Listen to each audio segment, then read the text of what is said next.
প্রিয় শিক্ষার্থীবৃন্দ, কেমন আছো তোমরা সবাই? Welcome to backbone school. আজকে আমরা যে টপিকগুলো নিয়ে কথা বলবো তার প্রথমটি হচ্ছে কর্মসংস্থান, দ্বিতীয়টি হচ্ছে শিক্ষা, তৃতীয়টি হচ্ছে চিকিৎসা এবং চতুর্থটি হচ্ছে অফিস। এই চারটাই হচ্ছে আজকে আমাদের আলোচ্য বিষয়। চলে আসি একদম প্রথম টপিকের মধ্যে, কর্মসংস্থান। কর্মসংস্থান সাধারণত কি করি, একটা অফিস থাকে, অফিসে গিয়ে হচ্ছে আমরা কাজ করি, একজন স্থায়ীভাবে হচ্ছে নিয়োগ দেওয়া হয়। এই আইডিয়াগুলো না এখন অনেক পুরান হয়ে গেছে। এখন সব সময় হচ্ছে আমার অফিসে কাজ করার জন্য আমার অফিসের কর্মচারী হওয়ার দরকার নেই। তোমরা সবাই ফ্রিল্যান্সিং, আশা করি এই ওয়ার্ডটার সাথে তোমরা অনেকেই পরিচিত। আমরা একটু দেখে নিই, তারপর আমরা ওই পার্টে যাচ্ছি যে পৃথিবীর বিভিন্ন উন্নত দেশে তাদের অনলাইন ভিত্তিক যে কাজগুলো রয়েছে, এটা অন্যান্য দেশের লোকজনকে দিয়ে কম খরচে করিয়ে নিচ্ছে। এই ধরনের কাজকে বলা হচ্ছে আউটসোর্সিং কিংবা ফ্রিল্যান্সিং।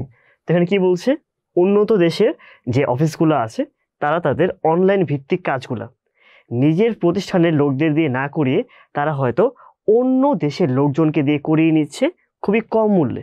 এই টাইপের কাজকে বলা হচ্ছে আউটসোর্সিং কিংবা ফ্রিল্যান্সিং। মনে করো তুমি হচ্ছে মিস্টার এ এবং আরেকটা কোম্পানি হচ্ছে XYZ কোম্পানি।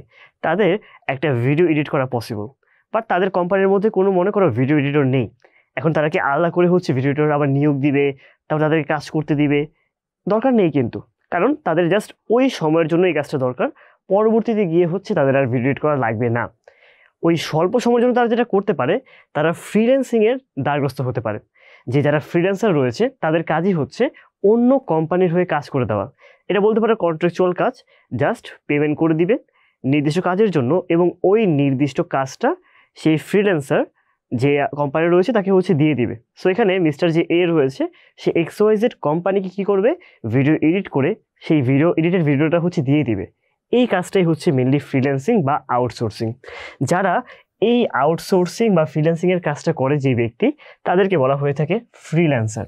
তো অনেকেই হচ্ছে বলে যে আমি হচ্ছে বড় হয়ে ফ্রিল্যান্সার হব, এটা ইচ্ছা আছে, বাট অনেকেই ফ্রিল্যান্সিং জিনিসটাই বুঝে না। অনেকে মনে করে ফ্রিল্যান্সিং মনে হয় কোনো একটা কাজ, কিন্তু এটা আসলে নির্দিষ্ট কোনো কাজ না, এটা হচ্ছে অনেকগুলা কাজের সমষ্টি। প্রথমত একজন ফ্রিল্যান্সার হওয়ার জন্য ঠিক করতে হবে যে আমি কোন স্কিলে হচ্ছে বেশি দক্ষ। ওই স্কিলটা হচ্ছে আমাকে খুঁজে বের করতে হবে, বা স্কিল সেট হচ্ছে আমাকে ঠিক করতে হবে যে আমি এই স্কিলটা হচ্ছে ভালো, আমি ভালো ভিডিও এডিট করতে পারি, আর আমি ইন্ট্রোগ্রাফি ভালো বানাতে পারি, আমি ভালো লিখতে পারি, আমি ভালো হচ্ছে গান গাই, আমি ভালো মিউজিক কম্পোজ করি। আমার কোন স্কিলটা ভালো রয়েছে, ওই স্কিলটা হচ্ছে প্রথমে আমাকে খুঁজে বের করতে হবে। তারপর আমাদের এই ফ্রিল্যান্সিংয়ের জন্য বিভিন্ন ধরনের ওয়ার্ক প্লেস রয়েছে, যেখানে আমি নিজেদের উপস্থাপন করতে পারি যে আমি এই কাজে ভালো আছি, যারা আমাকে নিয়োগ দিতে চাও তারা নিয়োগ দিতে পারো। এই ক্ষেত্রে আমি আমার প্রিভিয়াস যে ওয়ার্কগুলো রয়েছে সেগুলোকে শো করব। তারপর যাদের দরকার তারা আমাদেরকে খুঁজে নিবে, খুঁজে নিয়ে আমাদেরকে হচ্ছে কাজ দিবে। ধরো আমি ভালো ভিডিও এডিট করতে পারি, তো যার ভিডিও এডিট করা দরকার সে আমাকে কাজটা দিবে, আমি এই কাজটা করে তাকে হচ্ছে আমি পাঠিয়ে দিব। যদি সে সন্তুষ্ট হয় তখন সে আমাকে হচ্ছে পে করে দিবে। এই পুরো কাজটাকে বলা হচ্ছে ফ্রিল্যান্সিং। এখানে কিন্তু এমন না যে এটা নির্দিষ্ট কোনো কাজ, বলে আসলাম যে যে কোনো একটি স্কিল সেট হচ্ছে আমাদেরকে ঠিক করতে হবে যে কোন স্কিলের উপর আমি হচ্ছে কাজ করতে পারবো, দেন ওই অনুযায়ী গিয়ে হচ্ছে আমাকে সে কাজ দিবে, তারপর আমি তাকে কাজটা ফেরত দিয়ে দিব। তো এই গ্লোবাল আউটসোর্সিংয়ের জন্য অনেকগুলো মার্কেট প্লেস রয়েছে, যেমন ওডেক্স, দেন ইল্যান্স, freelancer.com, গুরু, দেন হচ্ছে স্ক্রিপ্টলেন্স, ভিওয়ার্কার ইত্যাদি। এটা ছাড়াও না আরও অনেকগুলো রয়েছে, কেমন বর্তমানে fiverr.com অ্যান্ড upwork.com, এই দুইটা খুবই হচ্ছে বিখ্যাত হয়ে গিয়েছে, যেখানে অনেক ফ্রিল্যান্সাররা তারা কি করতে পারছে, ফ্রিল্যান্সিং কাজ করার মাধ্যমে তারা উপার্জন করতে পারছে। ঠিক আছে, তাহলে এই ফ্রিল্যান্সিং কাজটা কি, যে একটা প্রতিষ্ঠান নিজেদের কোনো কর্মীকে হচ্ছে স্থায়ীভাবে নিয়োগ না দিয়ে যদি অন্য কোনো দেশের বা নিজের দেশেরই অন্য কোনো ব্যক্তিকে দিয়ে হচ্ছে কাজ করিয়ে নেয়, সেটাকে বলতে পারি হচ্ছে আমরা ফ্রিল্যান্সিং। তো এবার আমরা কিছু গুরুত্বপূর্ণ তথ্যাবলী দেখে নিব এই কর্মসংস্থান সম্পর্কে। প্রথমটি হচ্ছে আউটসোর্সিংয়ের সংজ্ঞাটা আমরা আরেকবার দেখে নিই, যে আউটসোর্সিং হলো কোনো প্রতিষ্ঠানের কাজ নিজেরা না করে, হয়তো নিজেদের করার টাইম নেই বা নিজেদের সেই স্কিলটা নেই যার ফলে এটা করতে পারবে, আবার তাদের দীর্ঘমেয়াদে কাজটা করা দরকার নেই। তো এই ক্ষেত্রে যদি তৃতীয় কোনো ব্যক্তি বা প্রতিষ্ঠানের সাহায্য নিয়ে কাজ করিয়ে নেয়, তাকে বলতে পারি হচ্ছে আমরা আউটসোর্সিং। দেন এখানে বলা হচ্ছে ফ্রিল্যান্সার হচ্ছে এমন একজন ব্যক্তি যে হচ্ছে এই কাজটা করে দিচ্ছে, অর্থাৎ যে কোনো প্রতিষ্ঠানের সাথে দীর্ঘমেয়াদী চুক্তি ছাড়া কাজ করে থাকেন এখানে কিন্তু এই জিনিসটা খুবই গুরুত্বপূর্ণ, দীর্ঘমেয়াদী চুক্তি ছাড়া। তার কিন্তু এখানে স্বল্পমেয়াদী চুক্তি করা হচ্ছে, জাস্ট এই প্রজেক্টে কাজ করা লাগবে, প্রজেক্ট শেষ তার কাজও শেষ। অনেক ক্ষেত্রে দেখা যায় যে তাকে দীর্ঘমেয়াদে নেওয়া হয়, এটা হতে পারে, এটা এক্সেপশনাল, বাট বেশিরভাগ ক্ষেত্রে কখনো দীর্ঘমেয়াদে নেওয়া হয় না, জাস্ট ওই একটা সিঙ্গেল টাস্কের জন্য তাকে নেওয়া হচ্ছে, ওই টাস্কটা কমপ্লিট করলেই তার সাথে হচ্ছে চুক্তি শেষ। দেন আমরা চলে যাব শিক্ষার মধ্যে। শিক্ষা নিয়ে এখানে বলা হচ্ছে যে বিশ্বের বিভিন্ন বিশ্ববিদ্যালয়ে অনলাইনের মাধ্যমে ছাত্রছাত্রীরা বিশ্বের যে কোনো প্রান্ত থেকে ক্লাসে উপস্থিত না হয়ে শিক্ষা কার্যক্রমে অংশগ্রহণ করতে পারে। এই কোভিড বা করোনার মাঝখানে কিন্তু যেহেতু স্কুল কলেজ অফ হয়ে গিয়েছে, তখন এই ই লার্নিং ব্যাপারটা বা ই এডুকেশন এই ব্যাপারটা খুবই বিস্তৃত আকার ধারণ করেছে। বর্তমানে যেহেতু হচ্ছে স্কুলে গিয়ে বা কলেজে গিয়ে বা বিশ্ববিদ্যালয়ে গিয়ে ক্লাস করানো পসিবল হচ্ছে না, যিনি পড়াচ্ছেন আর যারা পড়ছে তারা সবাই কিন্তু বাসায় রয়েছে, বাসায় থেকেই শিক্ষকরা হচ্ছে শিক্ষকতা করছেন, এবং যারা স্টুডেন্ট রয়েছে তারা কিন্তু বাসায় থেকেই হচ্ছে পড়াশোনা করছে। এই ব্যাপারটাকেই বলা হচ্ছে e learning or E education. এই যে পরে বলা আছে, অনলাইনের মাধ্যমে এই শিক্ষা ব্যবস্থাকেই ই এডুকেশন বা ই লার্নিং বা ই ডিস্টেন্স লার্নিং বলা হয়ে থাকে। যে কি করা হচ্ছে, একজন শিক্ষার্থী তার কোনো জায়গায় যাওয়ার দরকার নেই, সে নিজের বাসার মধ্যেই আছে, আবার যিনি পড়াচ্ছেন তারও না অন্য কোনো জায়গায় যাওয়ার দরকার নেই, সে বাসা থেকেই পড়তে পারছে। এই ক্ষেত্রে খেয়াল করে দেখো, তোমরা যে ক্লাসটা করছো, তোমরা কিন্তু বাসায় থেকে তোমরা এই ক্লাসটা করছো, এটাও কিন্তু একটা ই লার্নিংয়ের মধ্যে গিয়ে পড়ছে। ঠিক আছে, তোমরা বাসায় ছিল, তোমরা বাসায় আছো, আমরা হচ্ছে বাসা থেকে ভিডিওটা করছি অ্যান্ড তোমাদের কাছে ভিডিওটা পৌঁছে দিচ্ছি। এই জিনিসটা কিন্তু একটা ই লার্নিংয়ের একটা উৎকৃষ্ট উদাহরণ। ইলেকট্রনিক প্রযুক্তি নির্ভর যে শিক্ষা, তাকে আলটিমেটলি বলতে পারি হচ্ছে আমরা ই লার্নিং কিংবা ইলেকট্রনিক লার্নিং। যেখানে ই আছে সেখানেই বুঝবা যেটা ই ওয়ার্ড থাকবে, মানে ইলেকট্রনিক ওয়ার্ডটা থাকবে। ই লার্নিংয়ের সাহায্যে ঘরে বসে পড়াশোনা বা ডিগ্রিও নেওয়া সম্ভব। দেখা যায় অনেক বড় বড় বিশ্ববিদ্যালয়ের মধ্যে ফিজিক্যালি ক্লাসই হয় না, শুধুমাত্র হচ্ছে কি করা হয়, অনলাইনে ক্লাসগুলো করানো হয়। সেক্ষেত্রে অনলাইনে ক্লাস করানোর মাধ্যমে তাদেরকে ডিগ্রিটা হচ্ছে প্রদান করা হচ্ছে। ইন্টারনেট সংযোগের মাধ্যমে অনলাইনে বিভিন্ন বিশ্ববিদ্যালয়ের লাইভ ক্লাসে হচ্ছে আমাদের অংশ নেওয়া পসিবল। অনেক সময় দেখা যায় বিভিন্ন যে বিশ্ববিদ্যালয়গুলো রয়েছে তারা ফ্রি লাইভ ক্লাস করাচ্ছে, যেগুলোতে মানে যে কোনো স্টুডেন্টরা কী করতে পারে, অংশগ্রহণ করতে পারে এই লাইভ ক্লাসগুলোর মধ্যে, বা অনেক সময় পে করে হচ্ছে লাইভ ক্লাসগুলোতে অংশগ্রহণ করা যায়। অনেক বিশ্ববিদ্যালয় ভিডিও কনফারেন্সের সাহায্যেও ক্লাসগুলো হচ্ছে নিয়ে থাকে। একটা হতে পারে রেকর্ডেড ভিডিও, যেক্ষেত্রে হচ্ছে আগের থেকে ভিডিও রেকর্ড করা আছে, তারপর তাদেরকে ভিডিওগুলো দিয়ে দেওয়া হচ্ছে, অথবা হতে পারে ভিডিও কনফারেন্সিংয়ের মাধ্যমে লাইভ ক্লাসগুলো করানো হচ্ছে। দুইভাবেই কিন্তু এই ই লার্নিংগুলো পসিবল।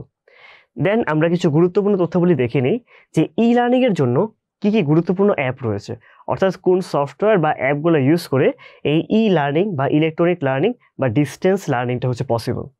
প্রথমটা হচ্ছে গুগল মিট, সেকেন্ডে হচ্ছে জুম, তৃতীয়টি হচ্ছে স্কাইপি, 4 নম্বরে হচ্ছে গুগল ক্লাসরুম। এগুলো হচ্ছে ইম্পর্টেন্ট, এগুলো ছাড়াও কিন্তু আরও অনেক ধরনের অ্যাপ রয়েছে যেগুলো ইউজ করে ই লার্নিং করা পসিবল।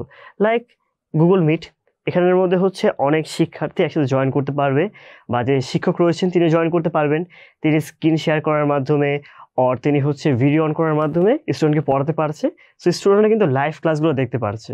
জুমের মধ্যেও সেম কাজ করা হয়। গুগল ক্লাসরুমে যদিও হচ্ছে ডাইরেক্ট ক্লাস করানো পসিবল হয় না, বাট এখানে হচ্ছে বিভিন্ন ম্যাটেরিয়াল প্রোভাইড করে দেওয়া পসিবল। লাইক শিক্ষক যে ক্লাসটা করাচ্ছেন সেই ক্লাসে যে ম্যাটেরিয়াল রয়েছে, slide or PDF or recorded video, এগুলো কিন্তু এই গুগল ক্লাসরুমের মধ্যে আপলোড করে দেওয়া পসিবল। এই কারণে এর নামটা হচ্ছে ক্লাসরুম, যেখানে সব স্টুডেন্টরা ক্লাসে জয়েন করতে পারে এবং এই গুগল মিটের মাধ্যমে হচ্ছে স্টুডেন্টরা ক্লাসগুলো করতে পারছে। এইগুলাই ই লার্নিংয়ের জন্য বিভিন্ন গুরুত্বপূর্ণ অ্যাপ। দেন চিকিৎসা ক্ষেত্রে আমাদের তথ্য প্রযুক্তি বা যোগাযোগ প্রযুক্তি বা আইসিটি কীভাবে করে হচ্ছে আমাদের সাহায্য করছে। চিকিৎসা ক্ষেত্রের মধ্যে টেলিফোন তথা তথ্য ও যোগাযোগ প্রযুক্তি ব্যবহার করে ডাক্তার ও রোগী দূরবর্তী স্থান থেকেও যে চিকিৎসা সেবা, তাকে বলা হচ্ছে টেলিমেডিসিন সার্ভিস। তোমাদের কিন্তু আগের ক্লাসের মধ্যে আমি এটা নিয়ে একটু ধারণা দিয়ে এসেছিলাম যে টেলিমেডিসিন সার্ভিস হচ্ছে এমন একটা সার্ভিস যেখানে রোগী এবং যে ডাক্তার রয়েছেন তারা কিন্তু সামনাসামনি নেই, তারা দূরবর্তী স্থানে হচ্ছে অবস্থান করছেন, কিন্তু ইন্টারনেট সংযোগ বা তথ্য এবং যোগাযোগ প্রযুক্তি ব্যবহার করে তারা কি করতে পারছে, নিজেদের মধ্যে যোগাযোগ করতে পারছে, এবং যিনি ডাক্তার রয়েছেন তিনি রোগীকে একটা সেবা প্রদান করছেন বা চিকিৎসা সেবা প্রদান করছেন। এটাকেই বলা হচ্ছে টেলিমেডিসিন।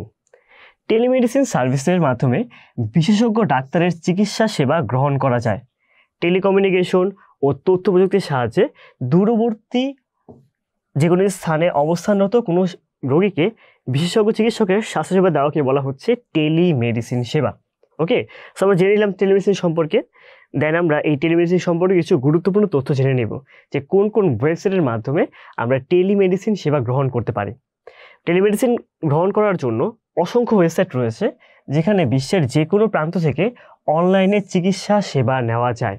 যেমন একটা রয়েছে হচ্ছে www.teledoc.com, দেন www.treatmentonline.com, দেন www.doctorondemand.com। সো এরকম অনেকগুলো ওয়েবসাইট রয়েছে আরও, যেগুলোর মাধ্যমে খুব সহজেই আমরা টেলিমেডিসিন সেবাটা গ্রহণ করতে পারি।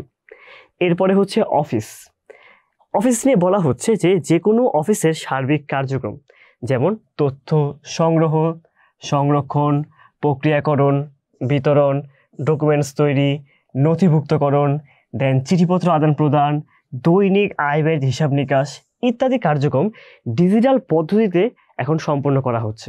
আগে অ্যানালগ পদ্ধতিতে করা হতো, বাট এখন ব্যাপারটা হয়ে গেছে ডিজিটাল। লাইক চিঠিপত্র আদান প্রদান, এখন জাস্ট আমার যে চিঠিটা রয়েছে সেটাকে আমরা কোনো প্রিন্ট করার দরকার নেই, জাস্ট এক কম্পিউটার থেকে হচ্ছে আমরা অন্য কম্পিউটারে জাস্ট ইমেল করে পাঠিয়ে দিতে পারি।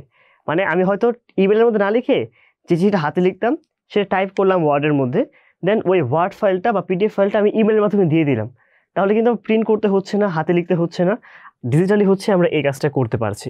আবার যে কোনো ডকুমেন্ট তৈরি ডিজিটালি করা পসিবল, দেন তথ্য সংগ্রহ করা, সংরক্ষণ করা সবই এখন ডিজিটাল হয়ে গিয়েছে। আগে যে কোনো তথ্য হাতে লিখে হচ্ছে সংরক্ষণ করা হতো, এত বড় বড় ফাইল রাখতে হতো, এখন এগুলো দরকার নেই। এখন জাস্ট কম্পিউটারে হচ্ছে স্টোরেজ কিনে নেওয়া হয় এবং ওই স্টোরেজের মধ্যে সবগুলো হচ্ছে তথ্যকে সংরক্ষণ করা হচ্ছে, যার কারণে এখন সব কিছু হয়ে গেছে ডিজিটাল পদ্ধতিতে। এই যে পদ্ধতি তাকে মেনলি বলা হচ্ছে ডিজিটাল অফিস কিংবা পেপারবিহীন অফিস। পেপারবিহীন বলতে কি বোঝানো হচ্ছে, যে এখন পেপারের দরকারই হয় না, যত কাজ রয়েছে সব হচ্ছে আমার কম্পিউটারে করা পসিবল, কম্পিউটারে সব তথ্য রাখা পসিবল হচ্ছে, যার কারণে আলাদা করে আমার কোনো পেপার ইউজ করতে হচ্ছে না। এই কারণে এটা এখন হয়ে গিয়েছে ডিজিটাল অফিস কিংবা পেপারবিহীন হচ্ছে একটা অফিস। এবার আমরা যে টপিকগুলো পড়ে আসলাম সবগুলো থেকে কিছু গুরুত্বপূর্ণ এমসিকিউ দেখে নিই। যেমন প্রথমে বলা হচ্ছে আউটসোর্সিংটা কি?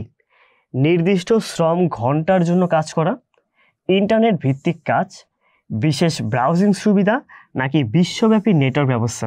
আমাকে বলো তো এই চারটার মধ্যে এখানে কোনটা অ্যান্সার হবে?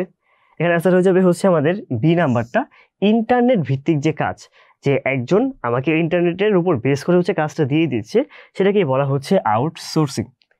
দেন 2 নম্বর এমসিকিউটা হচ্ছে যে কোনটি আউটসোর্সিংয়ের একটা গুরুত্বপূর্ণ মার্কেট প্লেস? টুইটার, মাইস্পেস, ওডেক্স, নাকি হচ্ছে ডিক? এই চারটার মধ্যে অ্যান্সার হয়ে যাবে হচ্ছে ওডেক্স। এটা হচ্ছে আউটসোর্সিংয়ের জন্য খুবই গুরুত্বপূর্ণ একটা মার্কেট প্লেস। দেন লাস্ট এমসিকিউতে বলা হচ্ছে ভিডিও কনফারেন্সিং পদ্ধতিতে ডাক্তারের কাছ থেকে রোগীর চিকিৎসাকে কি বলা হচ্ছে?